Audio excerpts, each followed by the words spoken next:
की समातों के हवाले कर रहे थे जनाब आफ्ताब हसन शम्स साहब।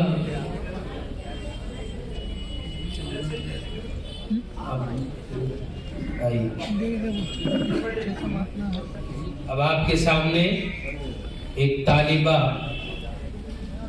उर्दू के मुतालिक अपने ख्यालात का इजहार करना चाहती हैं।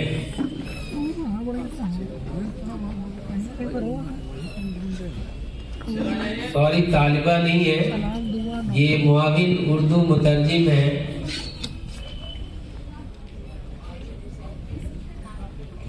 नाहिद फिरदौस साहब, जो हमारे ही शहर यानी एसडीओ ऑफिस बिहार शरीफ में पोस्टेड हैं। तो आप इनकी बातें सुने, इनसे महजूज हों और इनकी हौसला अफजाई करें। जोरदार तालियों से इस्तकबाल करें नाहिद फिरदौस साहब।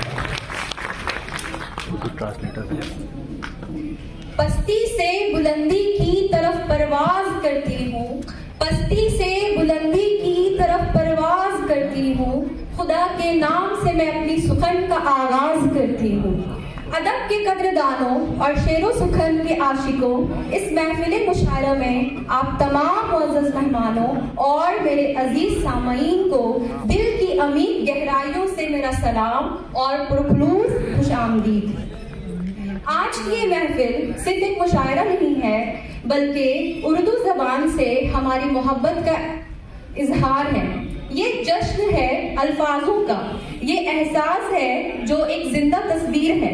उर्दू जबान जो सिर्फ बोली नहीं जाती बल्कि महसूस की जाती है, जो कानों से होकर सीधा हमारे दिल तक उतरती है। उर्दू की मिठास कुछ ऐसी है कि इसकी बात भी दुआ लगती है, इसमें शिकवा भी शाइस्तगी बन जाता है। और इसी जबान ने तो मोहब्बत को गजल बनाया, दर्द को शेर और हमारे खामोशियों को भी मायने अता किए हैं। तो इसी जबान की शान शौकत पर मैंने एक नज्म लिखी है, जो अब इजाजत चाहूंगी कि आप तमाम सामाईन के सामने अपने नज्म के जरिए मैं अपने ख्यालात के चिराग को रोशन करूं। तो नज्म कुछ इस तरह है कि क्या तहरीर करूं मैं उर्दू की शान में, जिसने चाशनी से घोल दी है जबाने हिंदुस्तान में। हिंदुस्तान के शिकम से निकली है ये जबान, सिर्फ एक खास दीन की नहीं है ये पहचान। उर्दू के मानी होते हैं लश्कर, इस जबान में मुलव्विस हो जैसे शक्कर। मुरव्वत, इश्क, उल्फत, खलूस, दर्द की जुबानी है तेरे हुर्फ हुर्फ में दिलों की तर्जुमानी। ये जबान ऐसी जो लम्स है नरमाहट का, ये लहजा ऐसा जो अक्स है चाहत का। हम इसकी उनसियत व शफकत पर निसार, जो जबान है तहजीब की इलामत का। नफरत का खात्मा कर देने वाली शमशीर है उर्दू, चाशनी की लई से कल्ब को जोड़ देने वाली एक जंजीर है उर्दू। सहराओं में बहता जैसे कोई चश्मा है उर्दू, नजाकत इस जबान में इतनी जैसे कोई राशमा है उर्दू। रूहानी जज्बात को बातरतीब बयान करने का इसमें पन्हा है अंदाजे सुखन।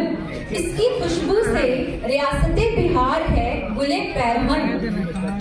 अब मैं इस नज्म का आखिरी मक्ता पेश करना चाहूंगी। तो मक्ता कुछ इस तरह है कि जोहरा की तरह है तू चमकदार उर्दू। जोहरा वीनस प्लैनेट को कहते हैं, जो सबसे ज्यादा ब्राइटेस्ट प्लैनेट है हमारे यूनिवर्स में। तो जोहरा जो मेरा तकल्लुस भी है, तो जोहरा की तरह है तू चमकदार उर्दू, बे इंतहा रफाकत की है तू हकदार उर्दू। आइए आज हम सब मिलकर ये अहद करें कि उर्दू जबान को सिर्फ मुशायरों तक ही महदूद नहीं रखेंगे, बल्कि अपनी गुफ्तगू में, अपने रवैये में और अपनी तहजीब में इसको जिंदा रखेंगे। अब मैं अपनी सुखन को एक शेर के साथ इख्तिताम करना चाहूंगी, और शेर कुछ इस तरह है कि ये उर्दू है तो अल्फाज में वक़ार जिंदा है। ये उर्दू है तो अल्फाज में वक़ार जिंदा है। ये उर्दू है तो दिलों की धड़कन में इसके फनकार जिंदा है। ये उर्दू है तो दिलों के धड़कन में इसके फनकार जिंदा हैं। हजार साजिशें हुई फिर भी मिटा न सके वक्त के सितमगर। हजार साजिशें हुई फिर भी मिटा न सके वक्त के सितमगर उर्दू है तो रगे तहजीब में शामिल है ये ज़बान उर्दू। बहुत बहुत शुक्रिया।